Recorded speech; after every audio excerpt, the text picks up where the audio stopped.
A Christmas Carol in Prose. A Ghost Story of Christmas. By Charles Dickens.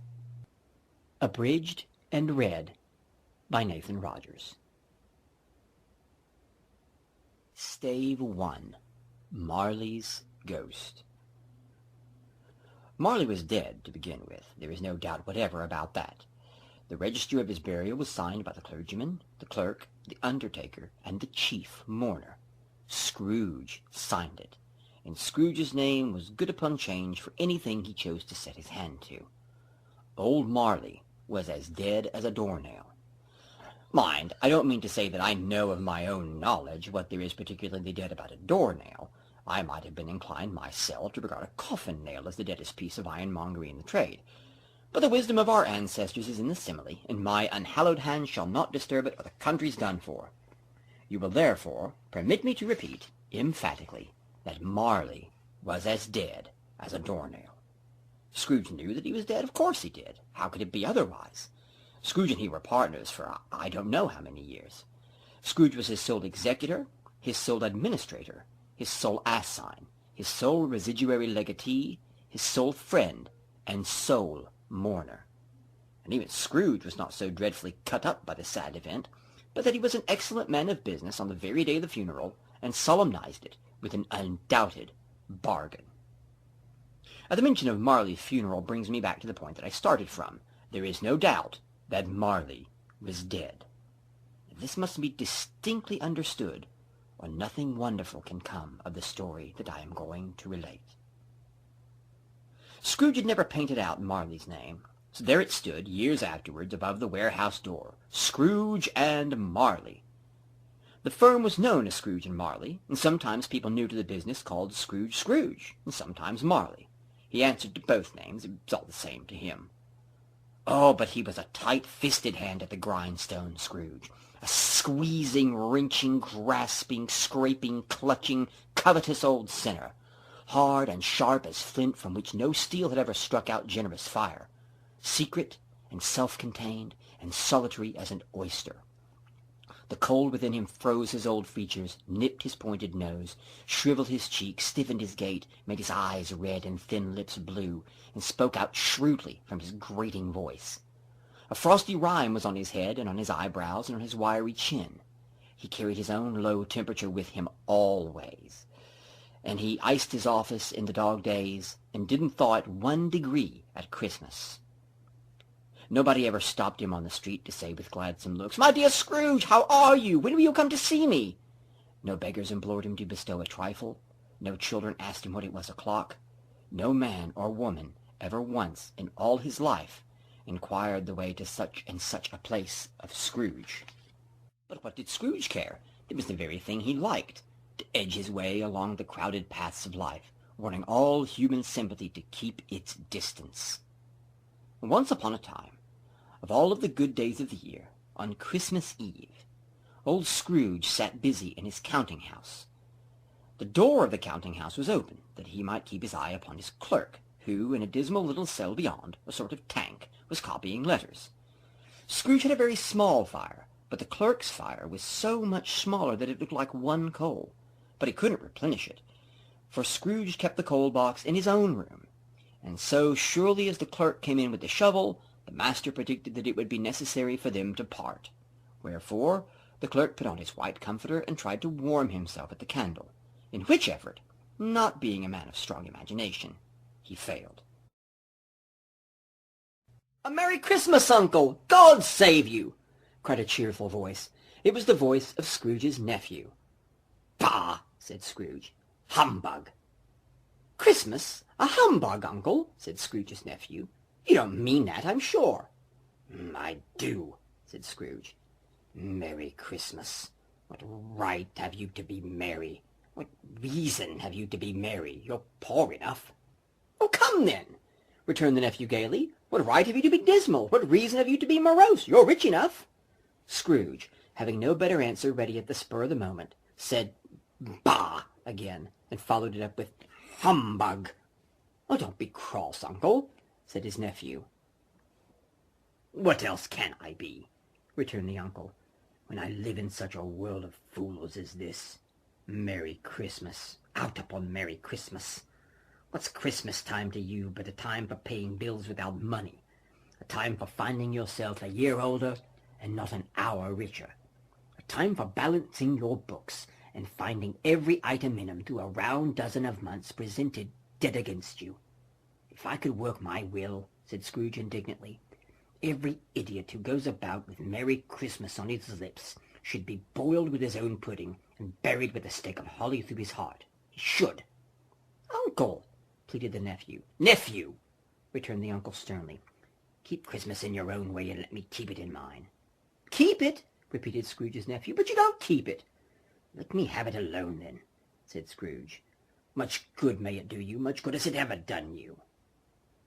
There are many things from which I might have derived good by which I have not profited, I dare say, returned the nephew, Christmas among the rest. But I am sure that I have always thought of Christmas time, apart from the veneration due to its sacred name and origin, if anything belonging to it can be apart from that, as a good time, a kind, forgiving, charitable, pleasant time. The only time I know of in the long calendar of the year when men and women seem by one consent to open their shut-up hearts freely, and to think of the people below them as if they were fellow passengers to the grave, and not just a race of other creatures bound on other journeys. And therefore, uncle, though it has never put a scrap of gold or silver in my pocket, I believe that it has done me good, and will do me good, and I say God bless it. The clerk in the tank involuntarily applauded. Becoming immediately sensible of the impropriety, he poked the fire and extinguished the last frail spark forever. Let me hear another sound from you, said Scrooge, and you'll keep Christmas by losing your situation. You're quite a powerful speaker, sir, he added, turning to his nephew. I wonder you don't go into Parliament. Don't be angry with me, uncle. Come, dine with me tomorrow. Scrooge said that he would see him. Yes, indeed he did. He went the whole length of the expression, and said that he would see him in that extremity first. But why? Cried Scrooge's nephew. Why? Why did you get married? Said Scrooge. Because I fell in love. Because you fell in love, growled Scrooge, as if that were the only thing in the world more ridiculous than Merry Christmas. Good afternoon. Nay, uncle, but you never came to see me before that happened. Why give it as a reason for not coming now? Good afternoon, said Scrooge. I want nothing of you, ask nothing from you. Why cannot we be friends? Good afternoon, said Scrooge. I am sorry with all my heart to find you so resolute. We've never had any quarrel to which I have been a party. But I have made the trial in homage to Christmas, and I'll keep my Christmas humour to the last. So Merry Christmas, uncle. Good afternoon, said Scrooge. And a Happy New Year. Good afternoon, said Scrooge. His nephew left the room without an angry word. He stopped at the outer door to bestow the greetings of the season on the clerk, who, cold as he was warmer than Scrooge, for he returned them cordially. The clerk, in letting Scrooge's nephew out, had let two other people in. They were portly gentlemen, pleasant to behold, and now stood with their hats off in Scrooge's office. They had books and papers in their hands and bowed to him. Scrooge and Marley's, I believe, said one of the gentlemen, referring to his list. Have I the pleasure of addressing Mr. Scrooge or Mr. Marley? Mr. Marley's been dead these 7 years, Scrooge replied. He died 7 years ago this very night. We have no doubt his liberality is well presented by his surviving partner, said the gentleman, presenting his credentials. At this festive time of year, Mr. Scrooge, said the gentleman, taking up a pen, it is more than usually desirable that we should make some slight provision for the poor and destitute, who suffer greatly at this present time. Many thousands are in want of common necessities. Hundreds of thousands are in want of common comforts, sir. Are there no prisons? Said Scrooge. Plenty of prisons, said the gentleman, laying down his pen again. And the union workhouses? Demanded Scrooge. Are they still in operation? They are still, returned the gentleman. I wish that I could say they were not. The treadmill and the poor law are in full vigour, then? Said Scrooge. Both very busy, sir. Good, good. I was afraid from what you'd said at first that something had occurred to stop them in their useful course.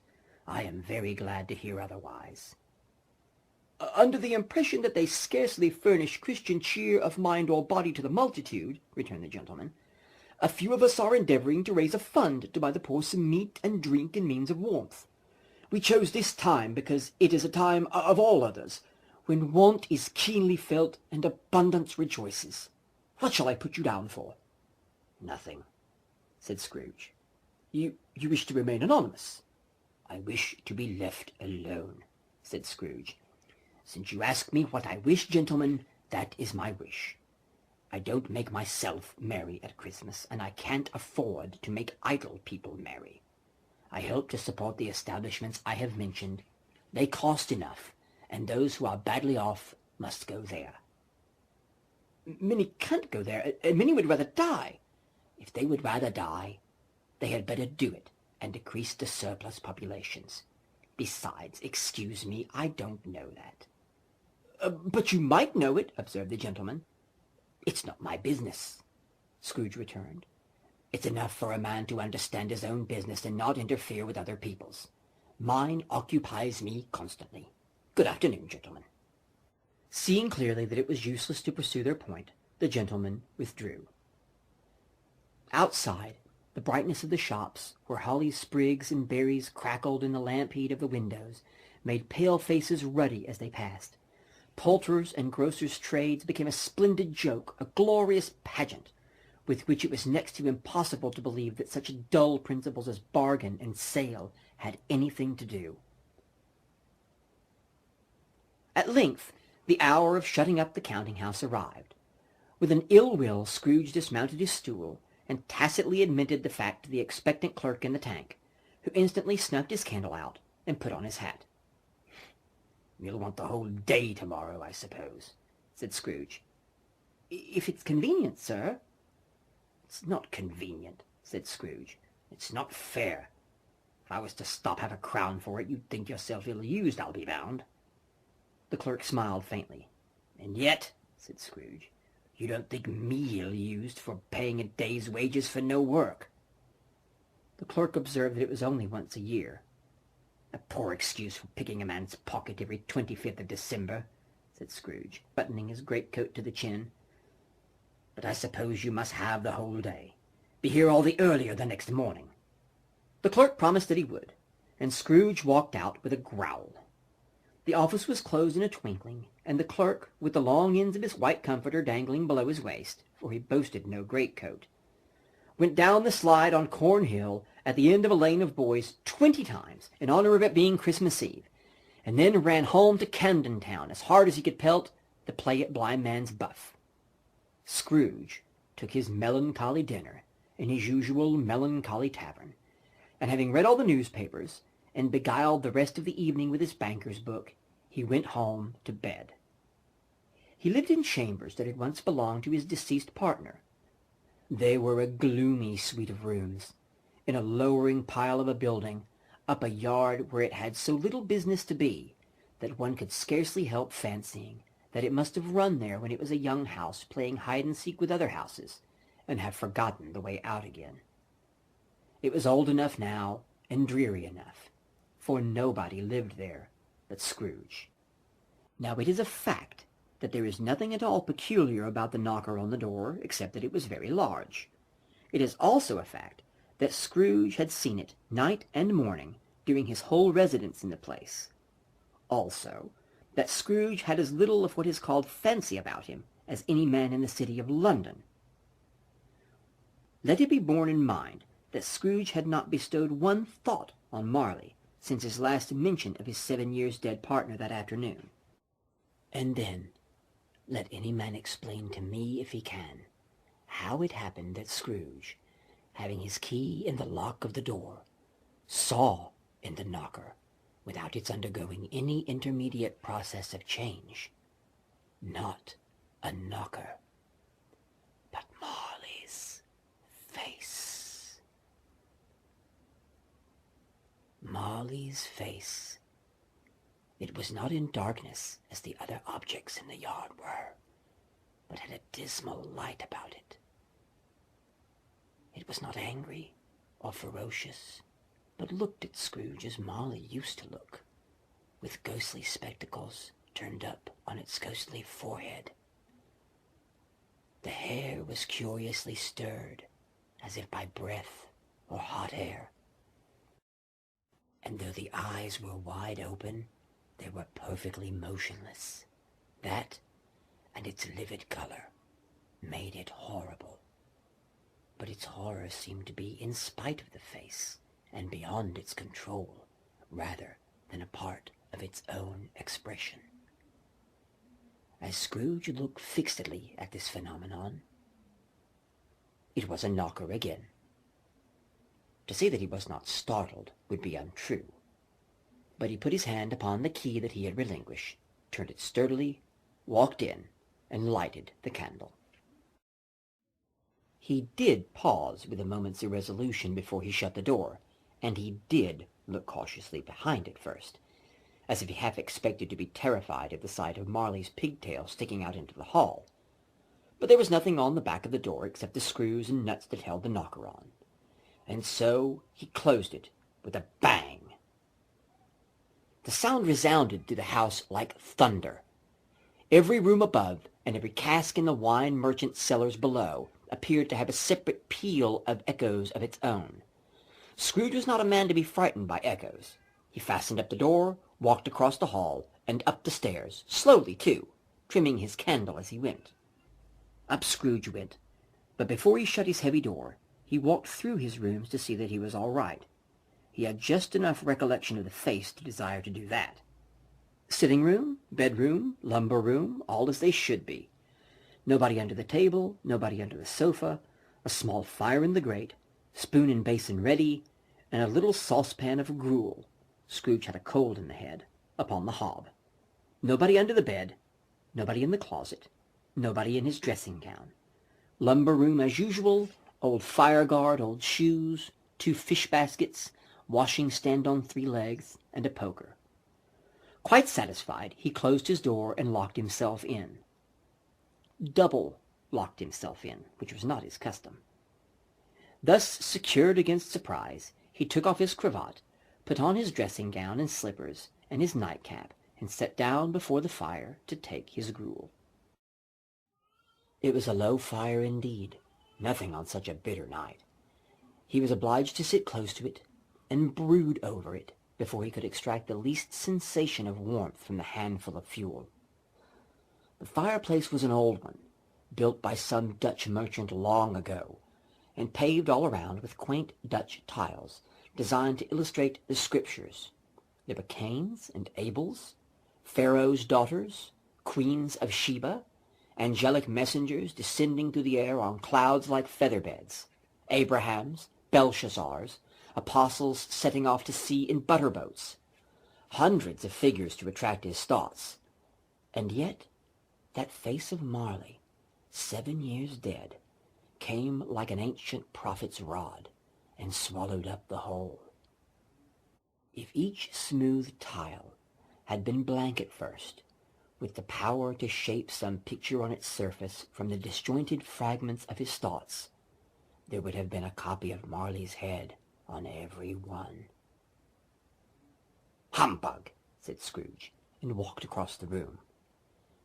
After several turns he sat down again. As he threw his head back in the chair, his glance happened to rest on a bell, a disused bell that hung in the room, and communicated, for some purpose now forgotten, with a chamber in the highest story of the building. It was with great astonishment, and with a strange, inexplicable dread, that as he looked, he saw the bell begin to swing. It swung so softly in the outset that it scarcely made a sound.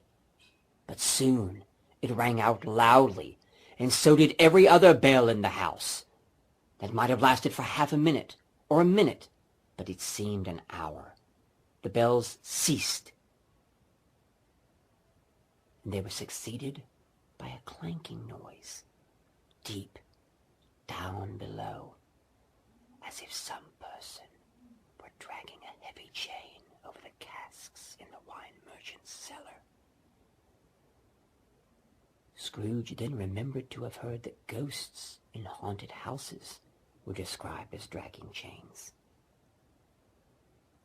The cellar door flew open with a booming sound, and then he heard the noise much louder on the floors below, then coming up the stairs, then coming straight towards his door. It's humbug still, said Scrooge. I won't believe it. His colour changed, though, when, without a pause, it came through the heavy door and passed into the room before his eyes.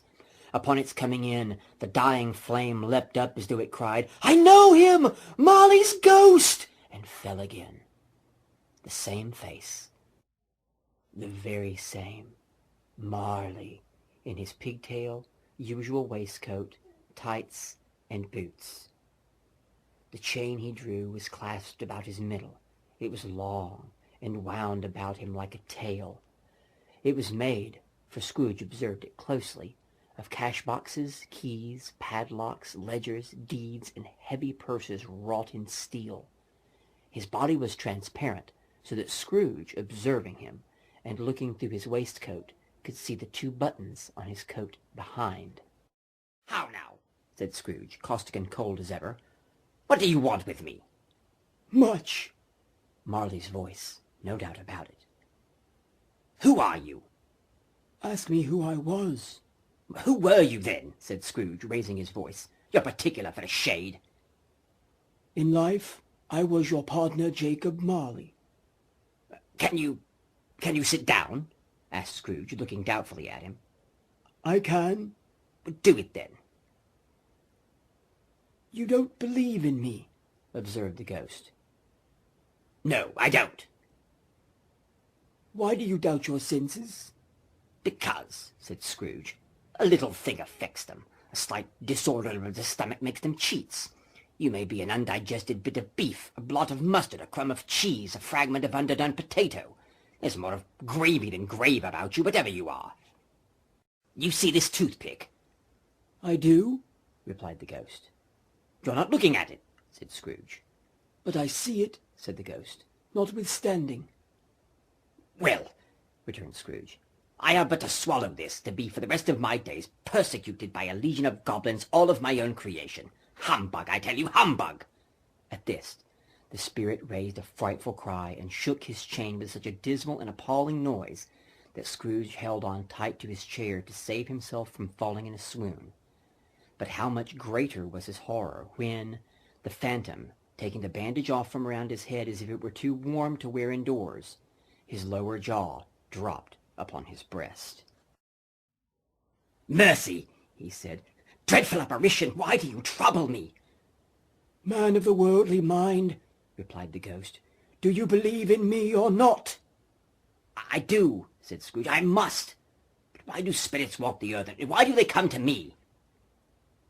"It is required of every man," the ghost returned, "that the spirit within him should walk abroad among his fellow men, and travel far and wide.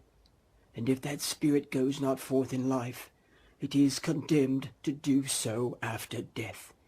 It is doomed to wander the world, woe is me, and to witness what it cannot share, but might have shared on earth and turned to happiness." "You are fettered," said Scrooge, trembling. "Tell me why." "I wear the chain I forged in life," replied the ghost. "I made it, link by link, and yard by yard. I girded it on of my own free will, and of my own free will I wore it. Is its pattern strange to you?" Scrooge trembled more and more. "Or would you know," pursued the ghost, "the length and weight of the strong coil you bear yourself? It was full as heavy and long as this 7 Christmas Eves ago. You have laboured on it since. It is a ponderous chain." Scrooge glanced about him on the floor, in the expectation of finding himself surrounded by some 50 or 60 fathoms of iron cable, but he could see nothing. "Jacob," he said imploringly. "Oh, Jacob Marley, tell me more. Speak comfort to me, Jacob." "I have none to give," the ghost replied. "It comes from other regions, Ebenezer Scrooge, and is conveyed by other ministers to other kinds of men. Nor can I tell you what I would. A very little more is all permitted to me. I cannot rest, I cannot stay, I cannot linger anywhere. My spirit never walked beyond our counting-house. In life my spirit never roved beyond the narrow limits of our money-changing hole, and weary journeys lie before me. But you were always a good man of business, Jacob, faltered Scrooge, who now began to apply this to himself. Business? Cried the ghost, wringing his hands. Mankind was my business. The common welfare was my business. Charity, mercy, forbearance, and benevolence were all my business. The dealings of my trade were but a drop of water in the comprehensive ocean of my business. He held up the chain at arm's length, as if that were the cause of all of his unavailing grief, and flung it heavily upon the ground again. At this time of the rolling year, the spectre said, I suffer most. Why did I walk through crowds of fellow beings with my eyes turned down, and never raise them to that blessed star which led the wise men to a poor abode? Were there no poor homes to which its light might have conducted me? Hear me, cried the ghost. My time is nearly gone. I will, said Scrooge. But pray, don't be hard upon me. Don't be flowery, Jacob, pray. How it is that I appear before you in a shape that you can see I may not tell. I have sat invisible beside you many and many a day. And that is no light part of my penance. I am here tonight to warn you that you have yet a chance and hope of escaping my fate, a chance and hope of my procuring Ebenezer. You were always a good friend to me, said Scrooge. Thank you. You will be haunted, resumed the ghost, by 3 spirits. Scrooge's countenance fell almost as low as the ghost's had done. Is that the chance and hope you mentioned, Jacob? He demanded in a faltering voice. It is. I think I'd rather not, said Scrooge. Without their visits, said the ghost, you cannot hope to shun the path I tread. Expect the first tomorrow when the bell tolls 1. Expect the second on the next night at the same hour. The third upon the next night when the last stroke of 12 has ceased to vibrate. Look to see me no more, and look that, for your own sake, you remember what has happened between us. When he had said these words, the spectre took his wrapper from the table and bound it around his head as before. Scrooge knew this by the smart sound the teeth made when the jaws were brought together by the bandage. He ventured to raise his eyes again, and found his supernatural visitor confronting him with an erect attitude, his chain wound over and around his arm. The apparition walked backward from him, and at every step he took, the window raised itself a little, so that when the spectre reached it, it was wide open. He beckoned to Scrooge to approach, which he did. When they were within 2 paces of each other, Marley's ghost held up his hand, warning him to come no nearer. Scrooge stopped, not so much in obedience as in surprise and fear, for on the raising of the hand he became sensible of confused noises in the air, incoherent sounds of lamentation and regret, wailings inexpressibly sorrow and self-accusatory. The spectre, after listening for a moment, joined in the mournful dirge and floated upon the bleak, dark night. Scrooge followed to the window, desperate in his curiosity. He looked out. The air was filled with phantoms, wandering hither and thither in restless haste and moaning as they went. Every one of them wore chains like Marley's ghost. Some few were linked together. None were free. Many had been personally known to Scrooge in their lives. He had been quite familiar with one old ghost in a white waistcoat with a monstrous iron safe attached to his ankle, who cried piteously at being unable to assist a wretched woman with an infant. The misery of them all was clearly that they sought to interfere for good in human matters, and had lost the power forever. Whether these creatures faded into the mist, or the mist enshrouded them, he could not tell. But they and their spirit voices faded together, and the night became as it had been when he walked home. Scrooge closed the window and examined the door by which the ghost had entered. It was double-locked, as he had locked it with his own hands, and the bolts were undisturbed. He tried to say, "Humbug!" but stopped at the first syllable. and being much in need of repose, went straight to bed without undressing, and fell asleep upon the instant.